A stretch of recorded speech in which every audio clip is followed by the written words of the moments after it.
Hello folks, and welcome back to Weston's Outdoors channel.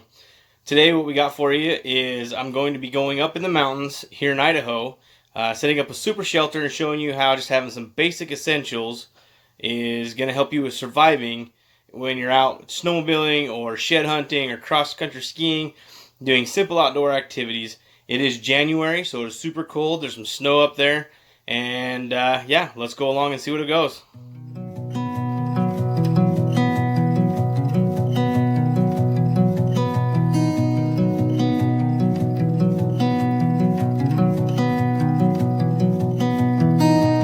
We were riding down the hill.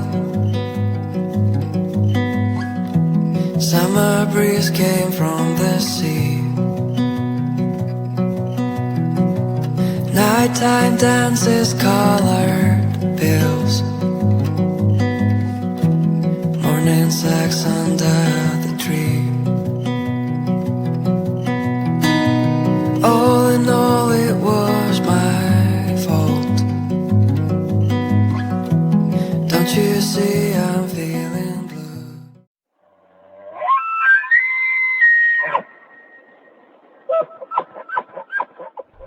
Alrighty folks, so I'm up here in the hills.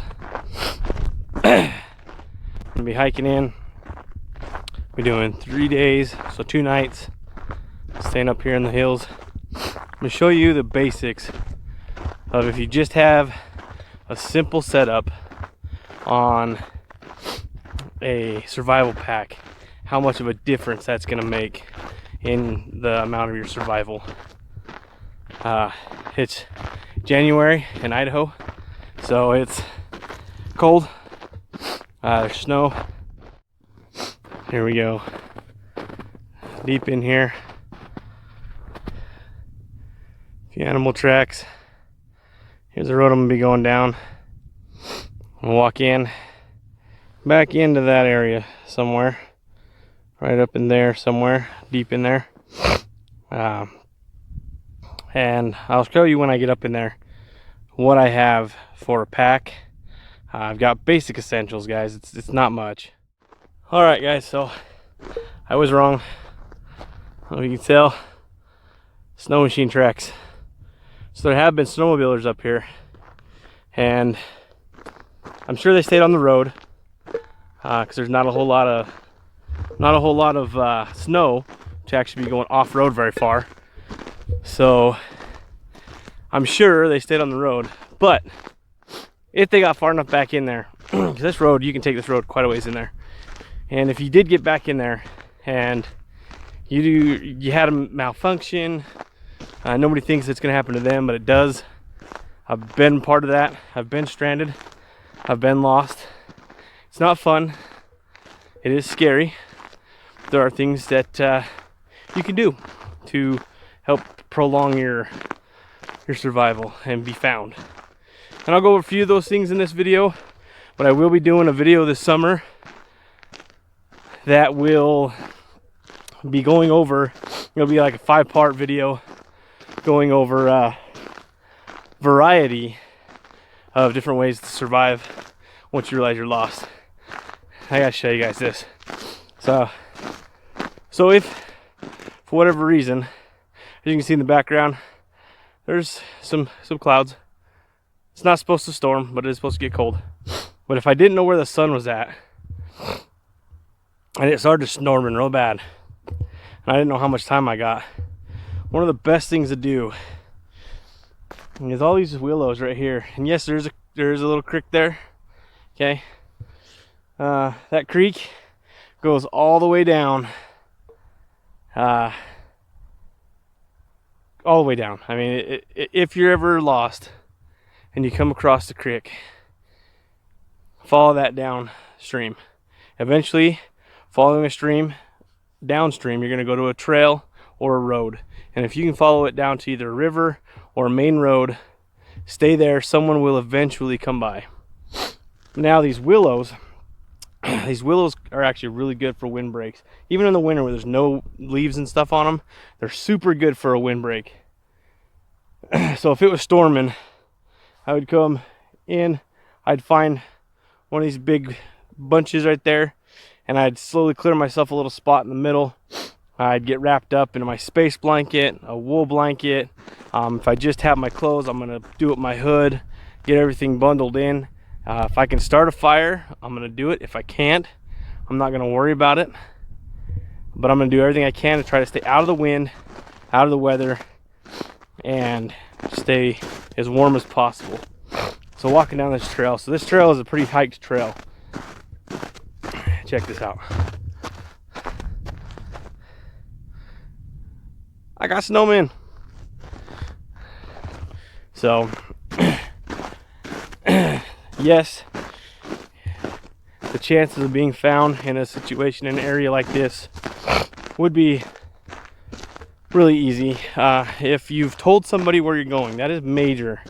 I've told 2 people. I've told my brother, and I've told my wife. That's huge. It's absolutely huge. The fact of preparing beforehand, I knew the area I wanted to go.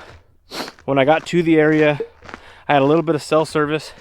Had to do a little hiking to get some, but I contacted them, made sure they responded so they know where I'm at. So we're gonna keep going. All right, folks, so I've been hiking in for a while. I stopped to take a break. I'm starting to sweat. I got some layers on. One thing I don't want to do when it gets cold is sweat. You're actually going to lose more body heat once the sweat freezes. So, but I did, however, run into a family, a small family that was up here cross-country skiing. And they thought I was crazy for coming up here this kind of temperature and this time of year to come camping out with nothing. And I talked to them and got a quick interview as they were passing by. They did have a survival pack, which is awesome to see. There was 3 little girls, or 3 kids, 3 small kids. I'm not sure if they're all girls. They had face masks and stuff on. They were bundled up pretty good. And then there was 2 adults around my age, and then an older gal that was with them.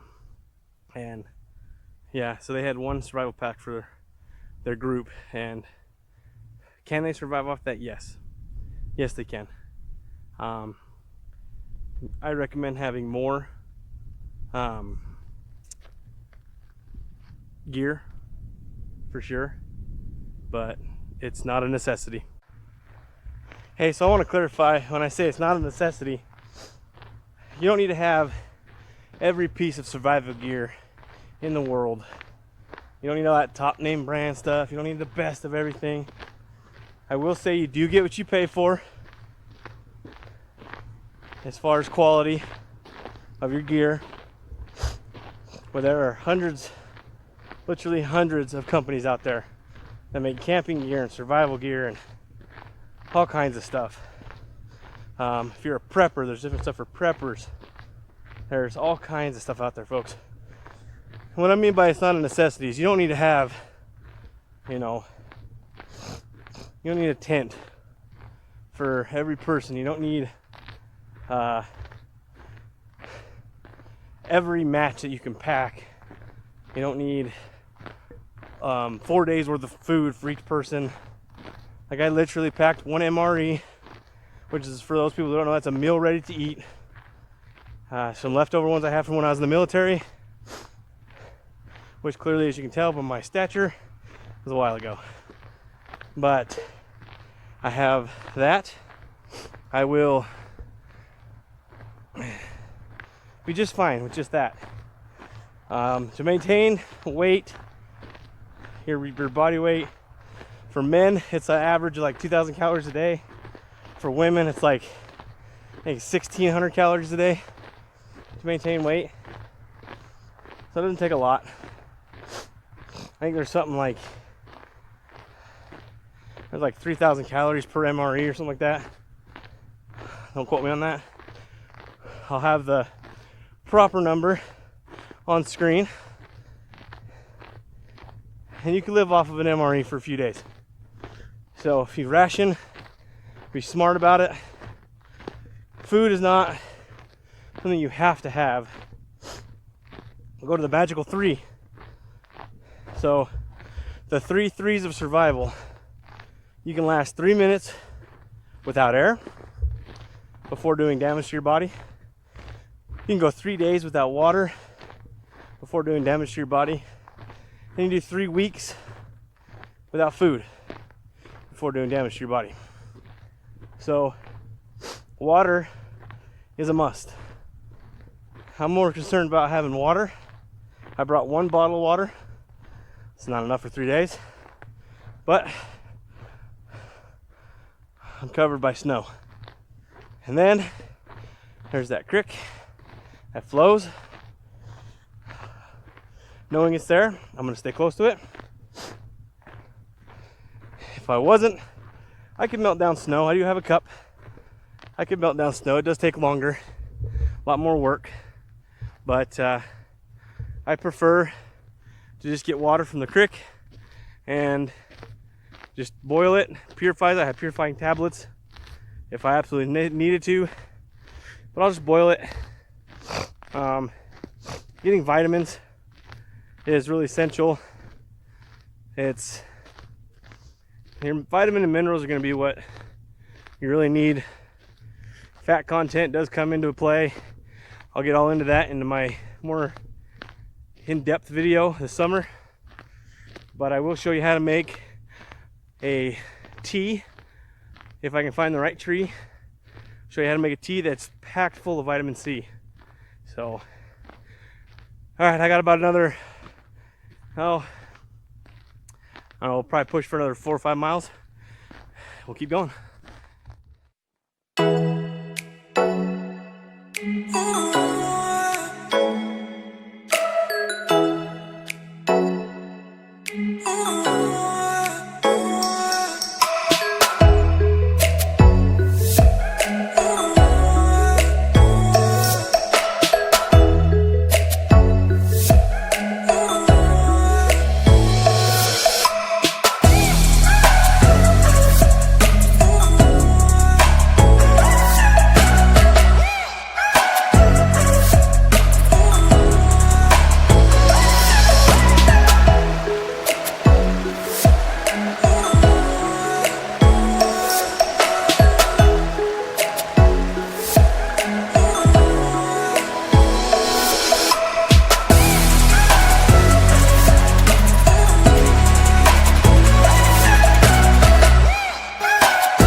All right, folks, so I'm back in here quite a ways.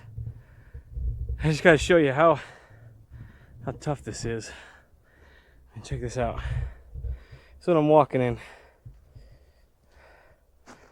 Yeah, it's deep.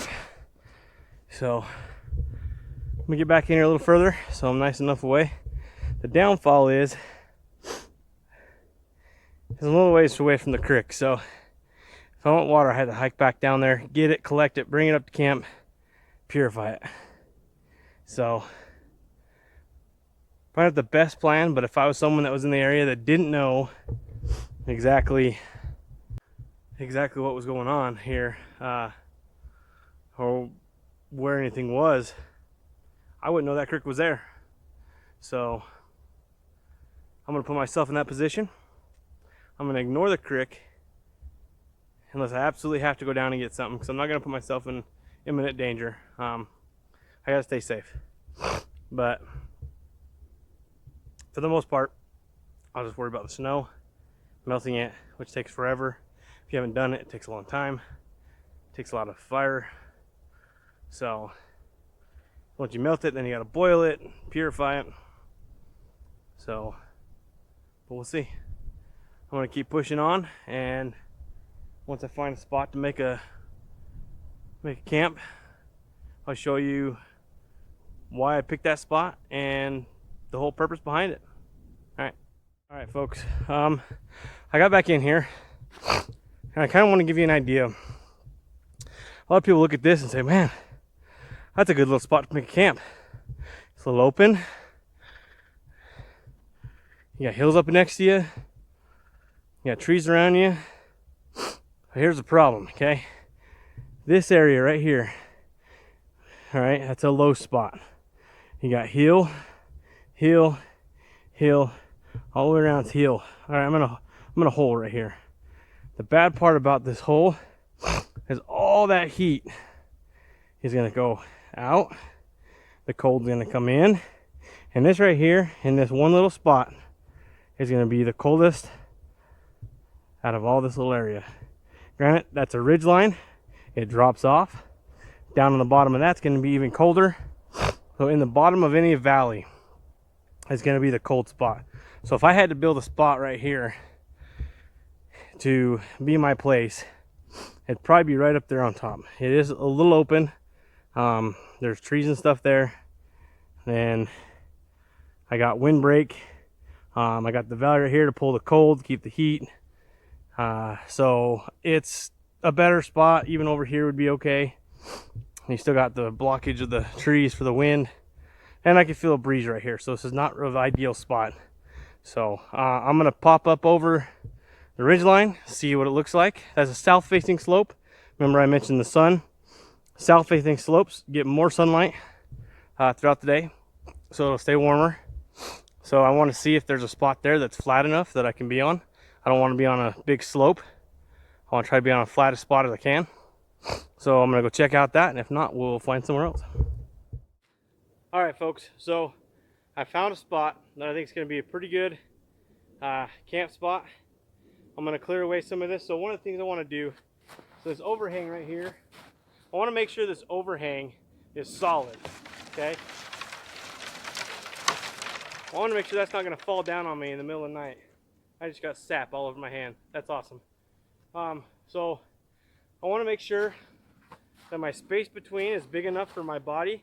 If you stretch your arms out, that's how tall you are. So when I lay down, I want to make sure that between my 2 points is going to be big enough. The only thing I see now at this point is this part slopes on this side.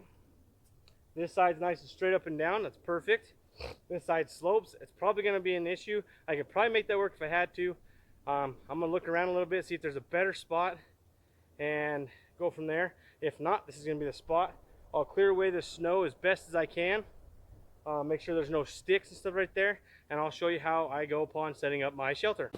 All right, folks, so I did a little more scouting, and I think this place is going to be even better. There's not a lot of snow under here, which means that the canopy above is actually helping to keep a lot of the downfall. So if it does snow, it'll help to protect me. It's not very crowded with sticks, so it'll be easier to clear out. It does fit my body. All right. The next thing I want to do is I want to take my arm, I want to put it out at a 45, put my eyes up, and I want to walk around in a circle to make sure there's no deadfall trees that are leaning over on into other branches that have the potential of falling on me while I'm here, okay? So something like this.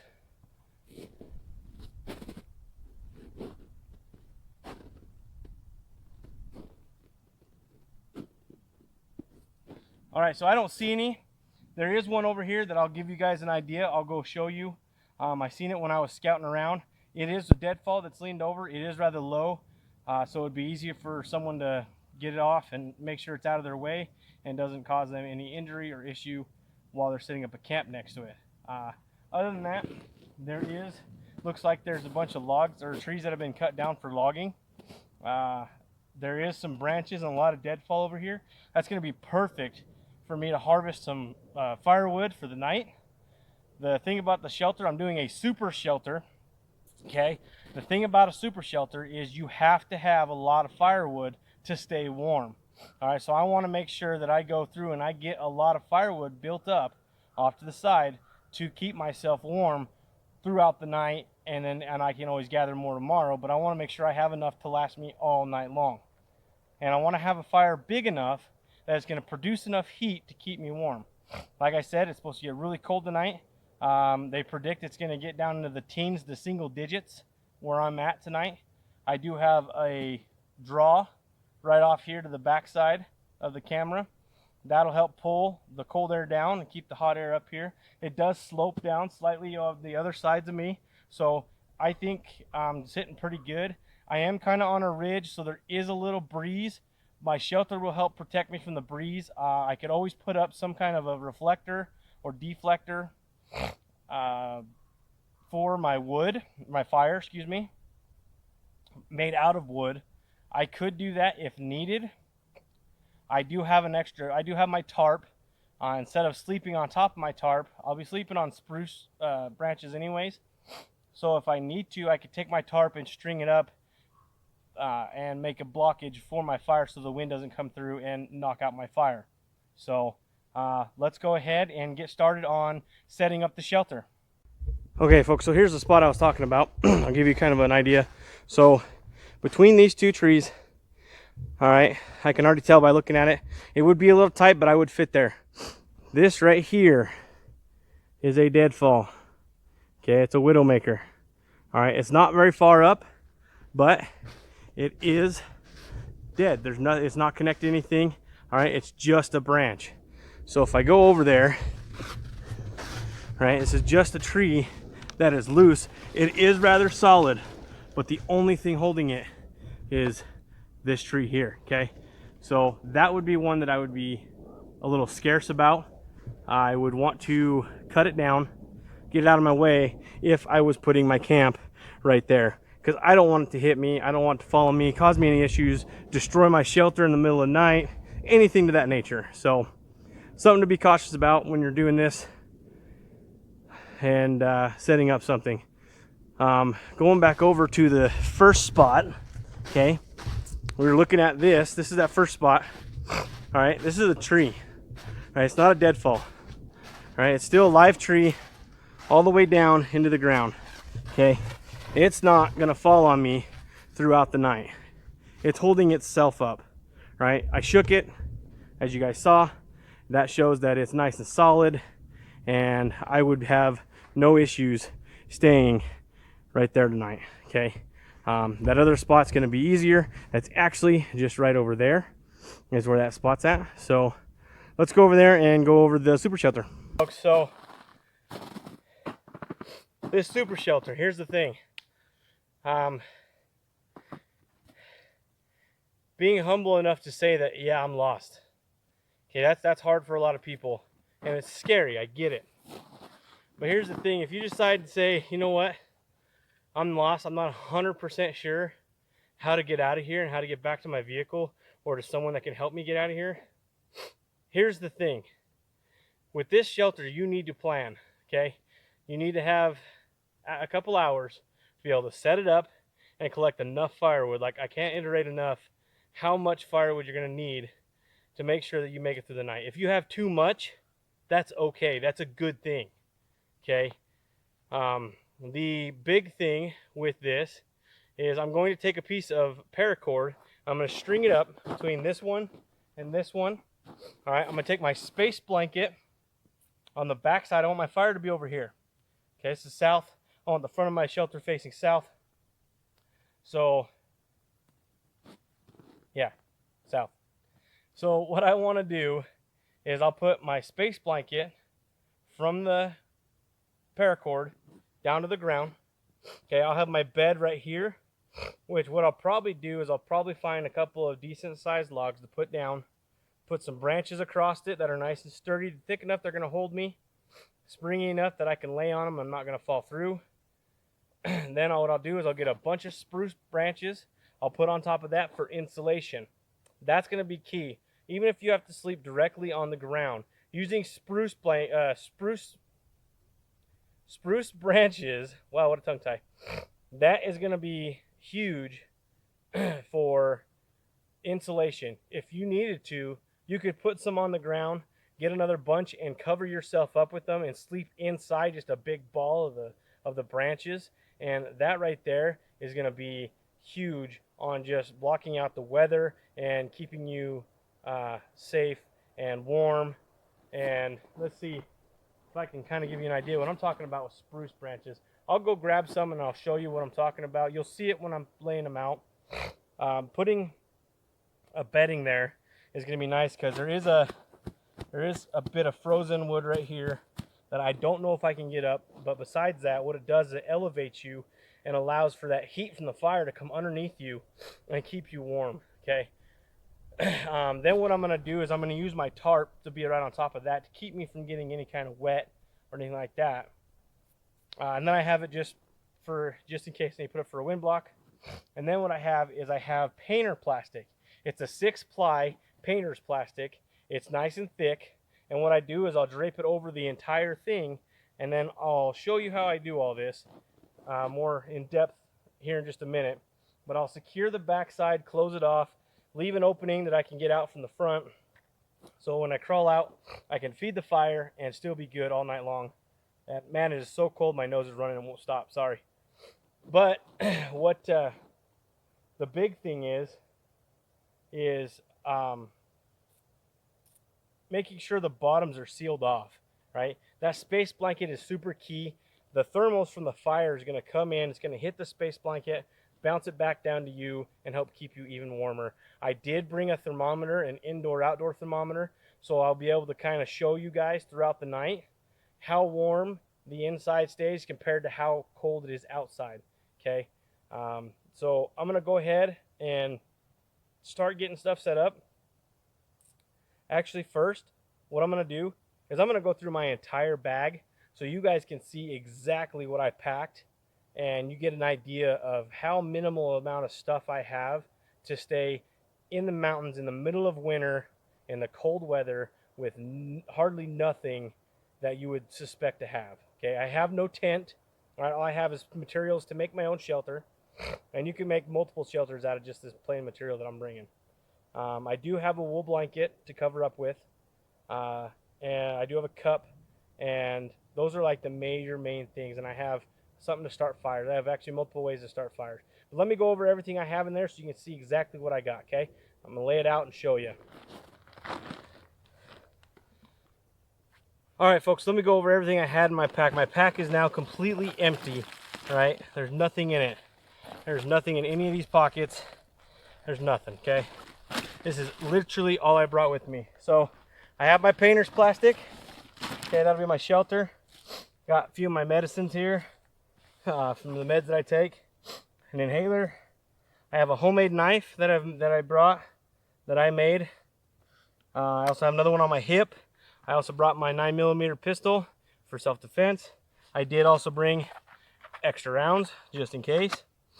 Going into stuff, so a lot of this stuff is for recording. I do have my camera, the light on it, the microphone, the tripod.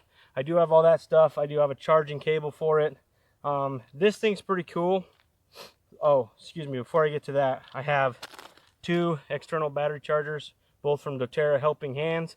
If you guys would, go check out doTERRA, their Helping Hands. Their Hope Oil goes to helping people. It's a great thing they do, okay? So make sure you do that. And while I'm in the middle of kind of giving shout outs to people, I want to give another shout out to Gander RV. Great company, great people. If you guys have a Gander RV in your area, go to them. They have everything you need for your camping supply, your hunting, fishing, everything you can think of that you're going to need. You can get it from there, all right? I do have a watch that has some paracord. This is kind of a survival watch. It's paracord, a whistle, a compass. I don't know if I really want to trust this compass. It's really small and cheap, but it does have a flint on it as well, okay, and a striker. So I do have that if needed. I do have other power cord right here, another 100 feet, okay. Paracord, geez. Water, it's my only bottle, guys. That's it, that's all I brought for water. All right, hand sanitizer, 2 bottles of it. My space blanket, which I will be using. Some TP, gotta have. Some silverware that kind of hold together. Electrical tape, a small roll of it. This is my indoor-outdoor thermometer, okay? That'll be telling us what we got going on. Right now it's saying 39 degrees. That's not accurate. It's been in my bag. We'll give it a little bit. See, now it just dropped down to 37. So we'll give it a little bit to kind of give it an idea of what we got for temperature-wise. I do have a headlamp. Okay, it's a super bright one. I love this thing. Okay, going back to this deal here. So this deal is pretty cool. I found it at Walmart, of all places to find it, okay? I was looking for some kind of a solar power for my phone, solar charger or something for my phone. I couldn't find anything that was readily available when I was looking, but I found this thing. It's a flashlight, it's a radio, it has a siren for finding you. Turn that on, people can find you. It winds up, okay? So you sit there and wind it to create the power, okay? It has the spot in the back here for plugging in a USB cable to charge my phone. How cool is that? Okay, so I'll use that to keep the battery charged on the phone because that's what I'm using to record on. So that's cool. It does have a built-in radio. I can scan through and see if there's any channels, listen to radio if there is any. I doubt I'll pick anything up this high. It's not finding anything right now, so no worries. Keep myself entertained. I got lots to do. My Garmin, okay.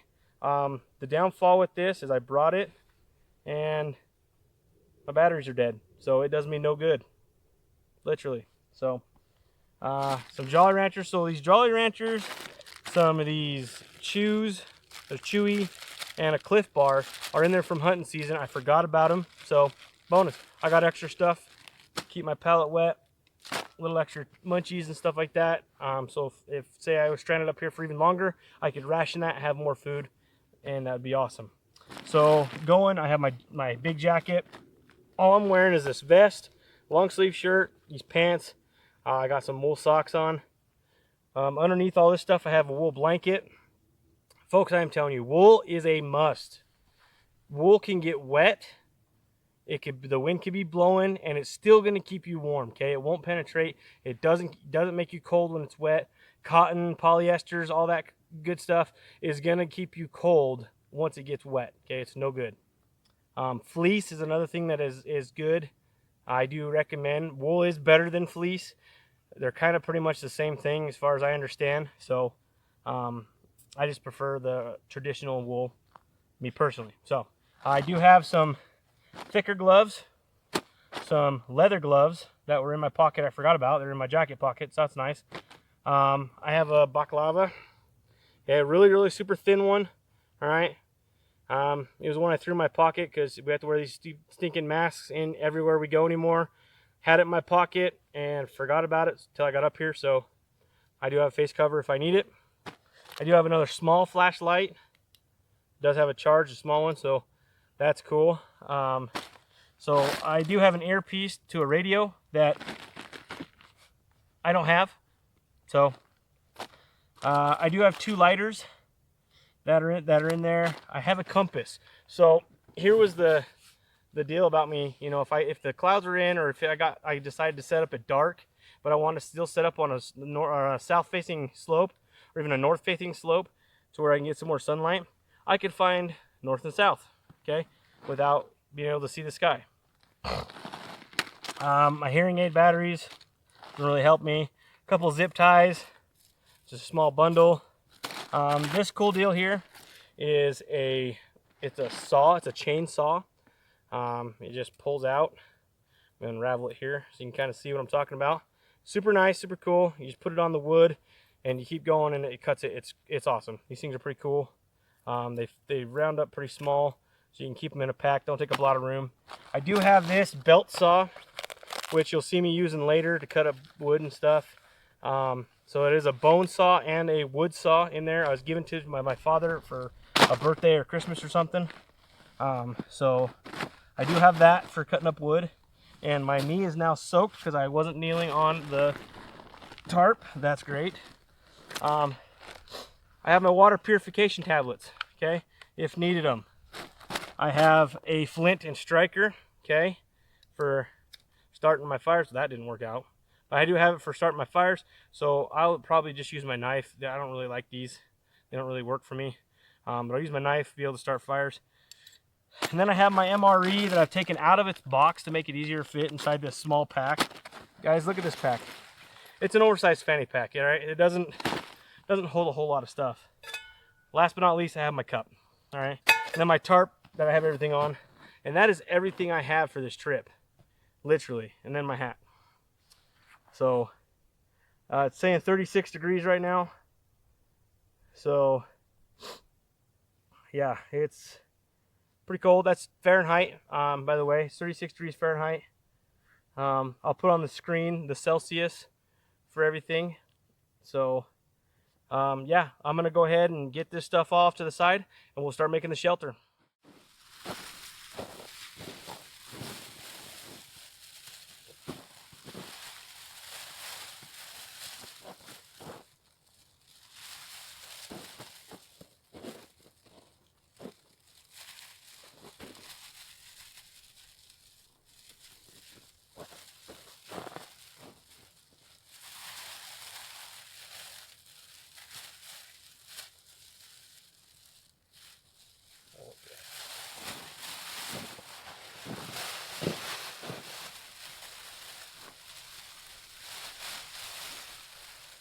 All right, folks, so I ran into my first big problem.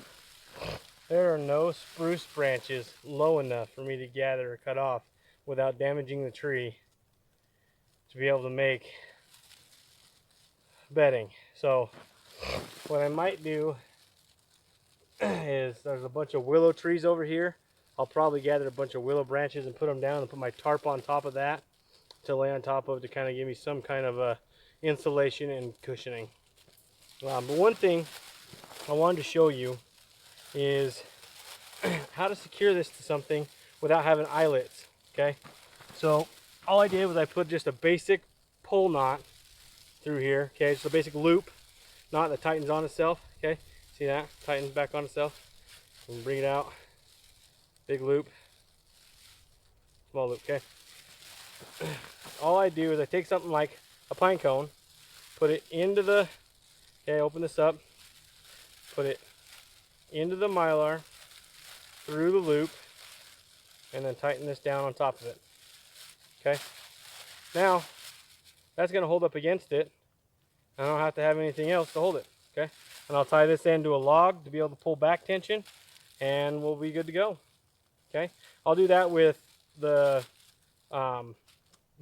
painter's tarp as well, the painter's plastic, when I'm looping everything over to get it to secure to stuff so that it stays nice and taut. Okay, so I'll go ahead and keep going with this.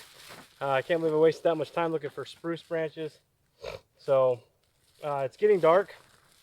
It's almost 3:30 in the evening. The sun is now behind the mountains over here. So it's going to start dropping temperature really fast. In fact, I can tell you it is already 32 degrees Fahrenheit, which is freezing. So I need to move quickly because I still haven't gathered any wood. I need to gather up wood, get it cut to size, get a fire started before it gets too cold. Okay. Plus, I need to get this shelter up. So I'm going to go ahead and do that, and I'll show you guys once I get a chance to. Okay. All right, folks. So when we start getting this put up, one of the things you want to do when you tarp over your plastic here, for this outer of this front end here, you can see I got my mylar put up, okay, my space blanket. I've cut me a good sized log here, okay, nice and thick, probably about, I don't know, 5 inches, 6 inches. And then all I'm going to do is I'm going to put it on there and roll it up. Okay, just roll it up in there. I'm not worried about the ends here. I'm going to secure this end together. This end, I'm only going to secure one end down.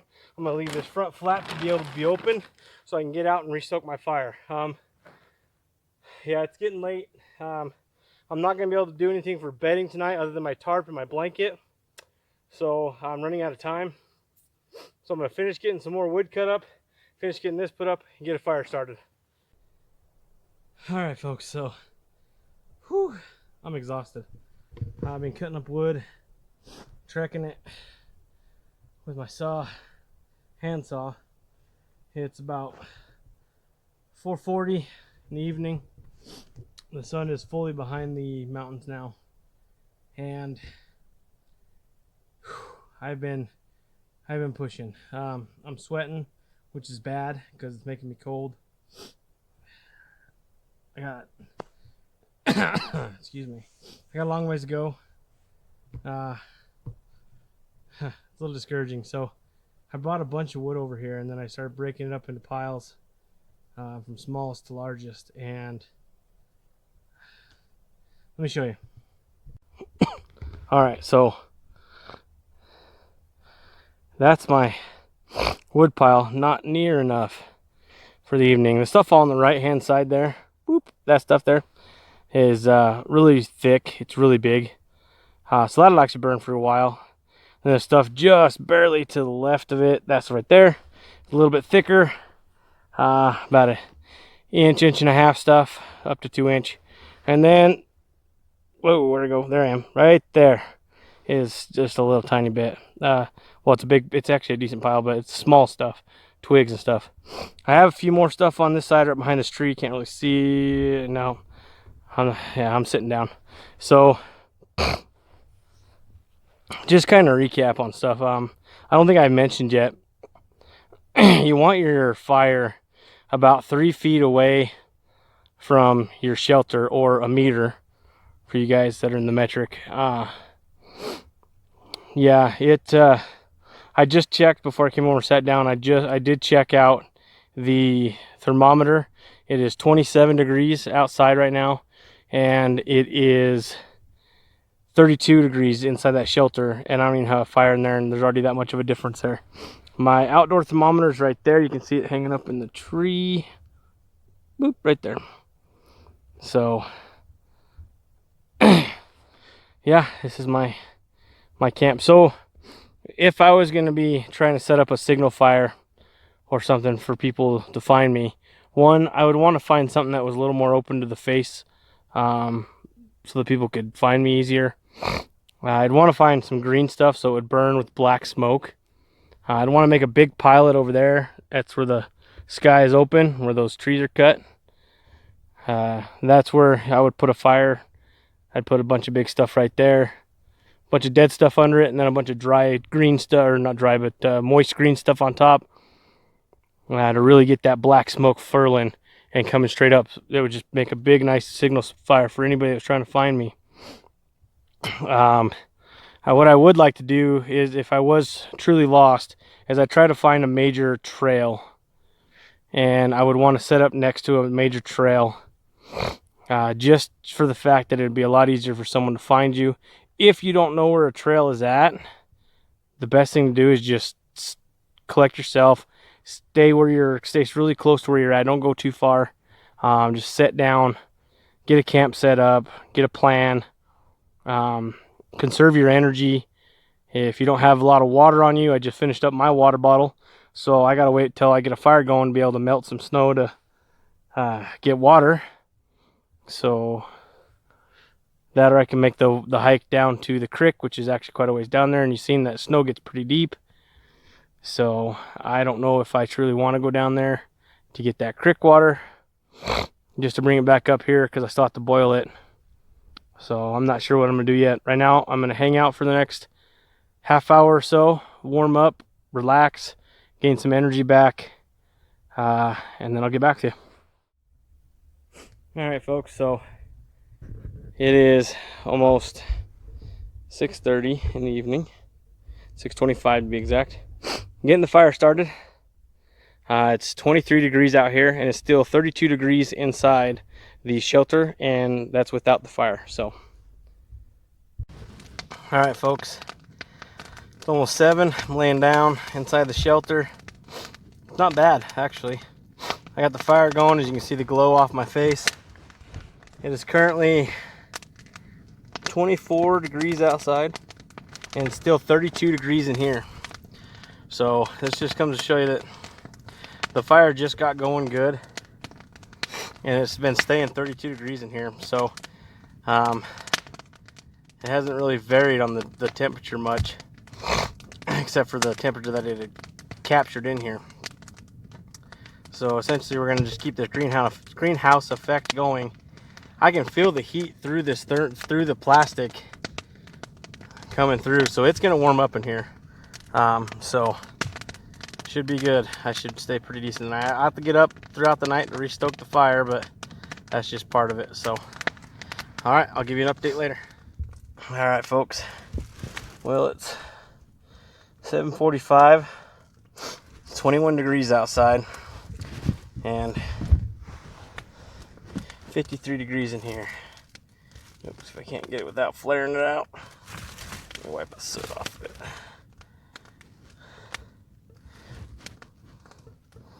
Yep. It's hard to see, but 12 degrees outside,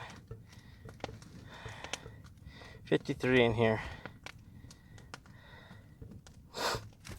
So I stoked the fire up real good. I'm gonna try to get a couple hours of sleep. All right, folks. Stoked the fire again. It's about 1:40 in the morning. It's about. Let me look here. So it's 21 degrees out here. And still 40 degrees inside the thing. I had to restoke the fire. Fire burnt down quite a bit. So, crawl back in, see if I can't get some more sleep. Okay, guys. It's about 5 in the morning, just before 5. Come out and stoke the fire again. Burnt down quite a bit. Got some good sleep. So, yeah, crawl back in and keep going. When I crawled out, it was 19 degrees out here, and it was 41 degrees in there. So it's working. So, all right, folks. Sun is starting to come up. I know it's kind of hard to tell on the video. Doesn't show up very well. I tried getting it in all different angles, but it was good. The coldest it got was about 16 outside the shelter, and then it was about the warmest it got, which wasn't around that same time. Around that time, it got to 42 degrees, but the warmest I had it was 53 degrees, and it was like 21 degrees outside, and I had it up to 53 degrees in there. So sorry you can't see me very well, but yeah, so I think I've kind of made the point. So instead of staying out here another night, I'm gonna call this video done. All right, guys, thanks for watching.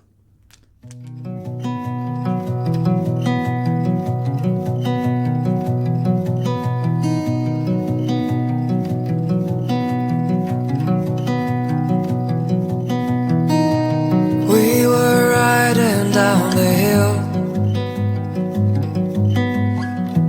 summer breeze came from the sea. Nighttime dances, colored pills, morning sex under the tree. All in all, it was my fault. Don't you see